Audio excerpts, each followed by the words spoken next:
Pemirsa, informasi lainnya, sidang lanjutan kasus dugaan peredaran narkotika yang menjerat aktor Ahmad Zoni kembali digelar. Bahkan kali ini jaksa penuntut umum hadirkan 2 orang saksi verbalisan.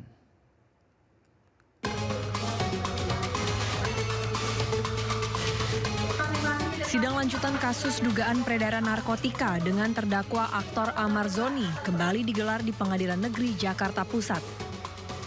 Dalam agenda pemeriksaan saksi verbalisan, jaksa penuntut umum menghadirkan 2 orang saksi, yakni pelaksana harian Kepala Kesatuan Pengamanan Rutan serta pendamping keamanan. Keduanya dimintai keterangan terkait proses pembuatan berita acara pemeriksaan. Kuasa hukum Ahmad Zoni menilai kehadiran 2 saksi tersebut tidak sesuai dengan berkas BAP. Kan kita udah menolak saksi ini karena kan nggak ada di BAP, di berkas nggak ada. Ya kan, pernyataan itu ya kan, ya yang dibuat itu, ya kan pasti sebenarnya kan ada yang memang akan diterangkan oleh Amar. Nanti kita bikin di tanggapan di pledoi kita. Karena ya kalau keterangan itu kan, ya kan dalam posisi Amar kan, ya memang dalam keadaan tidak baik-baik saja kan. Di hadapan majelis hakim, terdakwa Ahmad Zoni membantah sejumlah pernyataan saksi.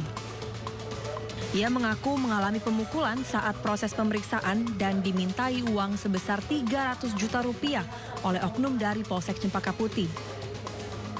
Hal ini dibuktikan melalui secari kertas yang ia serahkan kepada majelis hakim yang disebut berisi tangkapan layar percakapan permintaan uang tersebut. Selain itu, terdakwa menjelaskan terkait foto barang bukti berupa tas atau pouch yang menurutnya janggal. Yang kalau masalah yang clutch itu tadi, clutch bag tadi itu memang lucu sekali gitu loh. Keadaannya di saat kita sehabis diinterogasi, dihabis penganiayaan dari oknum kepolisian Polsek gitu kan. Nah setelah itu kami difoto gitu loh. Nah difoto dan di situ kan bisa dilihat sendiri fotonya ada 5 orang. Dari situ saya disuruh pegang tas itu gitu. Harusnya kalau memang fotonya rame-rame dan itu memang punya saya, barang saya atau apapun, ya harusnya saya pegang betul-betul. Tapi kalau ini keadaannya kayak akan-akan memang saya disuruh untuk megang tas itu gitu. Rencananya sidang akan kembali digelar pekan depan dengan agenda pemeriksaan saksi dari kubu Ahmad Zoni. Dari Jakarta, Salam Pulungan, Rama Romadona, iNews melaporkan. Informasi lainnya, pemirsa, ex tersangka kasus fitnah ijazah Jokowi, Egy Sujana dan juga Damai Hari Lubis melaporkan Ahmad Khozinuddin ke Polda Metro Jaya. Egy mengaku tersinggung dituding pengkhianat oleh Roy Suryo karena menemui Jokowi di Solo. Egy Sujana kembali menyinggung soal laporannya ke Polda Metro Jaya terkait dengan dugaan fitnah dan pencemaran nama baik oleh Roy Suryo. Sebelumnya, Egy dan juga Damai Lubis melaporkan Roy Suryo dan Ahmad Khozinuddin karena merasa disindir oleh ucapan Roy soal kehilangan 2 tuyul. Menurutnya, Roy harus menjelaskan maksud kalimat membeli, sehingga tidak termasuk dalam fitnah dan juga pencemaran nama baik. Jidatnya itu sok-sok jago, sok-sok merasa benar bahwa saya produk Solo dan katanya harus dibatalkan. Apa haknya dia gitu? Ya, itu yang pertama. Yang kedua, lebih parah lagi. Joko Widodo telah membeli pejuang menjadi penjilat atau apa namanya itu pengkhianat. Telah membeli. Ada diksi kata membeli. Menurut hukum, berapa jual belinya? Transaksinya di mana? Berapa besar saya dibeli? Nah, kalau dia tidak menjelaskan dengan jelas, maka itu namanya fitnah dan pencemaran nama baik. Terima kasih Anda masih bersama kami di Sindu Siang bersama saya, Nata Arman. Pemirsa, Dr. Richard Lee menyelesaikan pemeriksaannya di Polda Metro Jaya pada Kamis malam.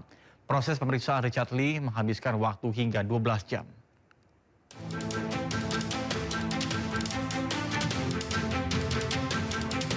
Dr. Richard Lee telah selesai diperiksa sebagai tersangka oleh Ditreskrimsus Polda Metro Jaya. Diperiksa sejak pukul 11 hingga pukul 23, Richard Lee mengaku memberikan penjelasan sejujurnya ke polisi. Ditanya seputar produknya, Richard Lee mengaku telah menegaskan bahwa produknya dijual secara legal dan sesuai petunjuk BPOM. Sebelumnya, influencer yang sekaligus pengusaha ini memenuhi panggilan Polda Metro Jaya untuk diperiksa sebagai tersangka. Datang bersama kuasa hukumnya, Richard diperiksa sebagai tersangka dugaan pelanggaran perlindungan konsumen terhadap produk kecantikannya. Saya menghargai hasil dari pra-peradilan dan hari ini dengan sikap kooperatif saya datang untuk memenuhi kewajiban saya sebagai warga negara yang baik. Saya sudah siap memberikan keterangan sejelas-jelasnya dan sejujur-jujurnya tentang produk yang saya jual. Semua produk yang saya jual legal dan BPOM dan diproduksi sesuai dengan ketentuan yang berlaku. Saya belum pernah menjual produk yang tidak berizin dan berpotensi untuk membahayakan masyarakat. Secara pribadi, yang buat saya sedih, konflik ini melibatkan 2 orang dokter, 2 orang sejawat, 2 orang yang profesinya sama-sama menjual skincare yang berakhir dengan saling lapor dan sama-sama jadi tersangka.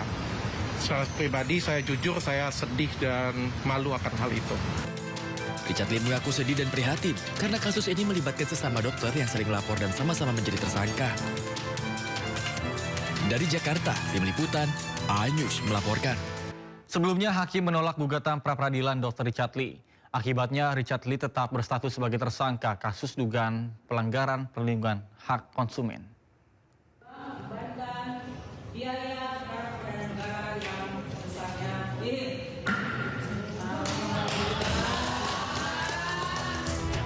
Majelis Hakim Pengadilan Negeri Jakarta Selatan telah memutus gugatan pra-peradilan yang dilayangkan Richard Lee. Gugatan itu dilayangkan sang dokter kecantikan Richard Lee karena keberatan dijadikan tersangka dalam kasus dugaan pelanggaran perlindungan hak konsumen yang dilaporkan dokter detektif atau Doktif ke Polda Metro Jaya. Suasana sidang yang dihadiri Samira Farahnas atau Doktif selaku pelapor pun mendadak riuh.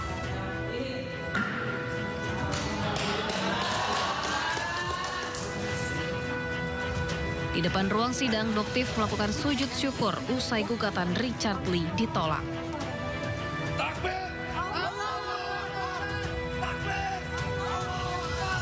Doktif pun kembali mengungkap fakta baru mengenai dugaan Richard Lee yang ingin menawarkan uang damai kepada pihaknya selaku pelapor. Berapapun itu tidak akan bisa mengganti kerugian masyarakat. Tujuannya dokter di sini mengganti uang masyarakat. Jika kerugian masyarakat 200 miliar dan yang diberikan hanya 50 miliar, 150 miliar itu dokter cari dari mana? Ya, seperti itu. Masa dokter yang kerja untuk mengembalikan uang masyarakat gitu. Jadi kembalikan sesuai dengan apa yang sudah kamu ambil. Di akhir, Doktif berharap Richard Lee kooperatif dalam menjalani proses hukum atas laporannya. Ia bahkan kembali mendesak polisi untuk segera menahan Richard Lee mengingat gugatan pra-peradilan sudah ditolak.